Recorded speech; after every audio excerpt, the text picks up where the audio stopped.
हाँ कौन? मैम साहब, आपने कबाड़ ले जाने के लिए कॉल किया था ना? हाँ किया था, लेकिन हर बार तो कोई और आता है ना, तो फिर तुम? हाँ मैम, मैं नया हूँ। मेरे मालिक ने अभी कुछ दिन पहले ही मुझे काम पर रखा है। अच्छा ठीक है, फिर ये है सारा सामान, उठाओ और ले जाओ। जी मैम। एक सेकंड, पीछे ये जो तुम्हारे पैरों में चप्पल है ना, इसे बाहर ही उतारो और फिर अंदर आना। और हाँ, इस बात का ध्यान रहे कि तुम किसी भी चीज को यहाँ पर हाथ नहीं लगाओगे। चुपचाप अपना एक कबाड़ उठाओ और निकलो यहाँ से। जी मैम साहब।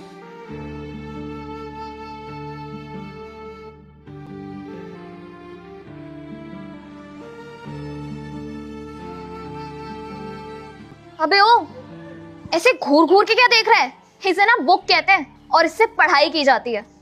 वैसे मैं भी किसे ही बता रही हूँ, तुम जैसे लोगों को तो पता ही नहीं होगा ना कि पढ़ाई लिखाई ये सब क्या होता है। नहीं मैडम, मुझे पता है इस किताब के बारे में। ये बहुत अच्छी किताब है। बहुत बड़े राइटर ने इस किताब को लिखी है। बहुत ही मुश्किल से मिलती है, लिमिटेड एडिशन है ना, इसीलिए। लेकिन मैम, आप इसे रद्दी में क्यों दे रही हैं? देख, मेरी बात ना ध्यान से सुन। तुझे मुझे ज्ञान देने की कोई जरूरत नहीं है, समझा? और हाँ, ये मेरी किताब है, मैं इसे चाहे पढ़ूं, फेंकूं या फिर फाड़ दूं, इससे तुझे क्या? तू अपने काम से मतलब रख। अरे नहीं मैडम, मैं आपको ज्ञान नहीं दे रहा हूँ। मैं तो बस ये कह रहा हूँ कि ये किताब बहुत ही मुश्किल से मिलती है। तू ऐसे नहीं मानेगा ना, अभी तेरे मालिक को कॉल करती हूँ। नहीं मैडम, मेरे मालिक को कॉल मत कीजिए, मेरी नौकरी खतरे में पड़ जाएगी। हाँ, अब आया ना उठ पहाड़ के नीचे। अगर यही बात तो पहले ही मान लेता ना, फिर ना तू अपना टाइम वेस्ट करता और ना ही मेरा। हाँ, मेरी बात ध्यान से सुन, वक्त बर्बाद करना बंद कर और ये सामान उठा के कबाड़ जो भी है ना, निकल यहाँ से। लेकिन मैम, मैं इतना सारा सामान कैसे ले जाऊंगा अकेले? वाह भाई वाह, एक और नया ड्रामा शुरू हो गया। अरे मुझे एक बात बता, तू तो यही काम करता है ना, तो तुझे अब तक आदत नहीं हुई क्या इतना सारा सामान एक साथ उठाने की, इतना वजन उठाने की? मैम, एक बात कहूँ आपसे? बिना परमिशन के तो तूने इतना कुछ कह ही दिया है, तो अब क्यों परमिशन मांग रहा है? बोल।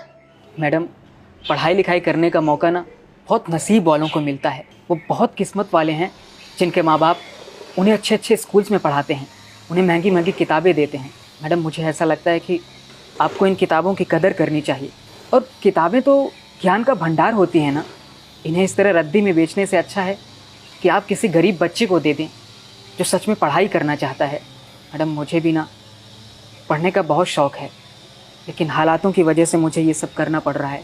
हो गया तेरा? अब मेरी बात ना कान खोल कर सुन। तेरा बाप भी गरीब था और तू भी गरीब है, और तेरे जो बच्चे हैं ना, उनके साथ साथ तेरी आने वाली 7 पुश्तें भी गरीब होंगी। जानता है क्यों? क्योंकि तुझ जैसे लोगों को ना, मुझ जैसे लोगों को ज्ञान देना बहुत अच्छा लगता है, बजाय कि मेहनत करने के। और हम जैसे लोगों को तो तेरे जैसे लोगों के ज्ञान की कोई जरूरत ही नहीं होती। अब सुन, मेरा टाइम बर्बाद करना बंद कर, वरना मेरा दिमाग खराब हुआ ना तो अभी के अभी पुलिस को कॉल कर दूंगी और कह दूंगी कि ये लड़का ना मेरे घर में जबरदस्ती घुस के मेरे साथ बदतमीजी करने की कोशिश कर रहा है। फिर जब तू जेल में जाएगा ना बेटा, तब तुझे पता चलेगा, तब तेरी अकल ठिकाने आएगी। और तुझे तो पता ही होगा कि आजकल पुलिस हम लड़कियों की कितनी सुनती है ना? अब मेरी खड़े खड़े शक्ल क्या देख रहा है? सामान उठा और निकल यहाँ से।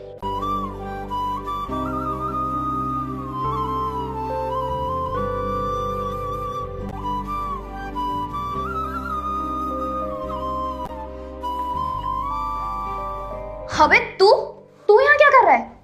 कबाड़ी वाले, अपनी औकात भूल गया है क्या? और तू बॉस की चेयर पर क्यों बैठा है? अच्छा, समझ गई मैं। पक्का यहाँ पर चोरी करने आया होगा तू, है ना? बोल, सही कह रही हूँ ना मैं? मैडम, आपको मैं किस एंगल से चोर लगता हूँ? बल्कि ये पूछ कि तू किस एंगल से मुझे चोर नहीं लगता। आफ्टर ऑल तो पहले कबाड़ का काम करता था, अब हो सकता है तेरा वो बिजनेस बंद हो गया हो, तो लास्ट ऑप्शन तेरे पास क्या बचता है? चोरी का ना? और वैसे भी इतने बड़े ऑफिस में तुझ जैसे इंसान का भला क्या काम हो सकता है? एक बात बताओ मैडम, किसी भी इंसान को उसके पास्ट से कभी नहीं पहचानना चाहिए अगर आप उसके बारे में अच्छे तरीके से नहीं जानते। मैडम, आपको पता है जब मैं आपके घर पे कबाड़ लेने के लिए आया था तो आपने मुझसे क्या कहा था? आपने कहा था कि मैं उसी काम के लायक हूँ और मैं अपनी ज़िंदगी में आगे नहीं बढ़ सकता। वो बात मैडम ना उस दिन मेरे दिल पर तीर की तरह चुभ गई। उस दिन मैंने ठाना कि मैं अपनी ज़िंदगी में कुछ बड़ा करूँगा।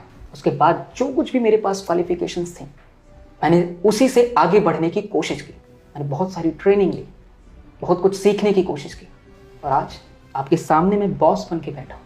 मेरी कंपनी आज पूरे देश में फैल चुकी है। मेरा ये एक्सपोर्ट और इंपोर्ट का काम पूरे देश में फैल चुका है। एक बात बताओ मैडम, मुझे पढ़ने लिखने का शौक ना बचपन से था।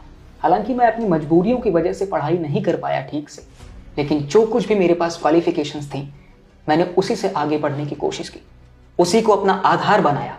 और आज आपके सामने वही कबाड़ वाला आज एक बिजनेसमैन है और आपका बॉस। आपको सुन के ये बहुत हैरानी होगी कि जिस कंपनी में आप जॉब के लिए आई हैं उस कंपनी का मैं मालिक हूं और ये मेरी कंपनी है। सॉरी टू से but I don't have job for you in my company. मेरी कंपनी में वो लोग जॉब कर सकते हैं जो मेहनती हों, जो टीम वर्क करना जानते हों, आप जैसे लोग नहीं। Sorry sir, I am really sorry. Please मुझे माफ़ कर दीजिए। पास्ट में जो कुछ भी हुआ उसकी वजह से आप मुझे यहाँ से जाने के लिए मत कहिएगा प्लीज़। और उस दिन जो कुछ भी हुआ ना, आई प्रॉमिस यू सर, वो दोबारा कभी नहीं होगा। ये सॉरी आज आपको महसूस हो रही है, ये सॉरी आपको किसी के साथ गलत करने से पहले महसूस होनी चाहिए। आज आप ये सॉरी मुझसे इसलिए बोल रही हैं क्योंकि आपको मुझसे जॉब चाहिए, आप मेरे कंपनी में जॉब करना चाहती हैं, इसलिए मैं उस दिन की बेइज्जती कभी नहीं भूल सकता, इसलिए आप जा सकती हैं। सर प्लीज़ ऐसा मत कहिए, मुझे एक मौका तो दे ही सकते हैं ना आप सर। लास्ट चांस समझ कर दे दीजिए सर प्लीज़। मैंने कहा ना आप जा सकती हैं।